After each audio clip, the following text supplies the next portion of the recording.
मीरपुर नाम के शहर में तेजस अपनी पत्नी नीरू के साथ रहता था। पति पत्नी दोनों ही नौकरी करते थे। एक दिन तेजस गांव अपनी माँ के पास फोन करता है। हेलो, प्रणाम माँ। जीते रहो माँ, तुम दादी बनने वाली हो हैं? अरे वाह, ठीक है बेटा, मैं कल ही आती हूँ। जब माँ जी शहर पहुंची तो बेटी बहू ने बहुत अच्छे से स्वागत किया।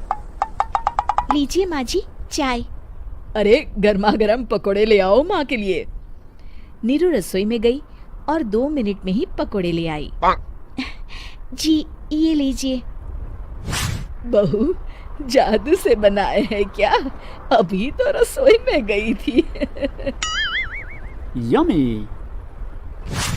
माँ जी, शीला रसोई में पकोड़े तल रही है, मैं बस लेकर आई। हे भगवान, मेरा धर्म भ्रष्ट कर दिया तूने। अब तो गंगा जल से शुद्धिकरण करना होगा। दूसरे दिन, माँ जी मैंने नाश्ता बना दिया है, ऑफिस जा रही हूँ। पर अभी तो घर का सारा काम पड़ा है। शीला आती ही होगी, झाड़ू पोछा बर्तन कपड़े वो सब कर लेगी। हमारे जमाने में घर का सारा काम हम ही करते थे।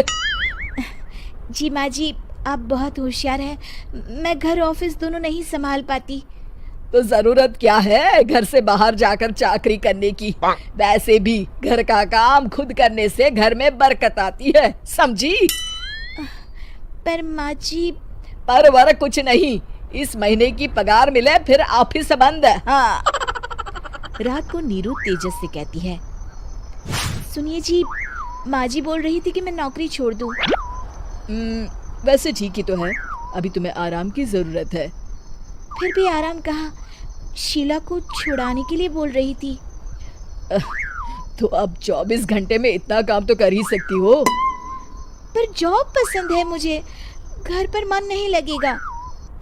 अगले दिन जब दोनों ऑफिस के लिए निकल रहे थे, मेरी तो कोई कीमत ही नहीं है इस घर में। माँ जी, आजकल महंगाई बहुत है, रहन सहन भी बदल गया है, दोनों नौकरी करते हैं तभी ठीक रहता है। अच्छा, तू कहना क्या चाहती है? मेरा बेटा तुझे बिठा के खिला नहीं सकता? तू ही इस घर का खर्च चला रही है, हैं? नहीं माँ जी, मेरा वो मतलब नहीं था। मतलब खूब समझती हूँ, ये बाल धूप में सफेद नहीं किए मैंने। हाँ। अब तो ये रोज का काम हो गया था। तेजस भी रोज की झिकझिक से परेशान हो गया था।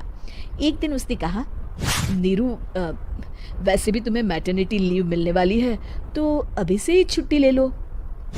पर क्या, मेरी सैलरी अच्छी खासी है। आखिर नीरू ने रिजाइन कर दिया। जब बच्चा हुआ तो घर में सब बहुत खुश हुए। कुछ दिनों बाद तेजस फाइल देख रहा था। क्या हुआ तेजस, कुछ परेशान लग रहे हो? हाँ, वो हमारी जितनी सेविंग्स थी वो तो हॉस्पिटल में और छठी के फंक्शन में खत्म हो गई है नीरू। और अभी वैसे मंदी चल रही है तो मैं बोल रही थी कल मुन्ना को हेपेटाइटिस का टीका लगवाना है। नीरू, क्या पोस्टपोन नहीं कर सकते? नहीं जी, बिल्कुल नहीं। अब तेजस को समझ में आ रहा था कि उससे गलती हुई है। पैसों की कमी का असर घर के माहौल पर भी पड़ रहा था। अगले दिन, बेटा मेरा चश्मा और ये दवाइयाँ ले आना, पर्चा देते हुए माँ जी ने कहा। जी। तेजस, मुन्ना के लिए दूध का डिब्बा और डायपर भी ले आना, और ये किराने के सामान की लिस्ट है, इसे भी लाना है।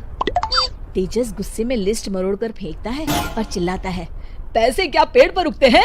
ये ले आना, वो ले आना। अरे पर ये जरूरत का सामान ही है। वो गुस्से में बिना कुछ कहे ऑफिस चला गया। अरे अरे लंच तो ले जाइए। नीरू दौड़कर डिब्बा पकड़ाती है। एक दिन खाना खाने के बाद, नीरू, अब तो मुन्ना कुछ बड़ा हो गया, तो अब तुम वापस ज्वाइन कर लो ना जॉब। पर इस रिसेशन में जॉब मिलना बहुत मुश्किल है। ट्राई तो करो। फिर मुन्ना? माँ जी है ना, और एक फुल टाइम मेड भी लगा लेंगे। पर माँ जी, उन्हें तो पसंद नहीं।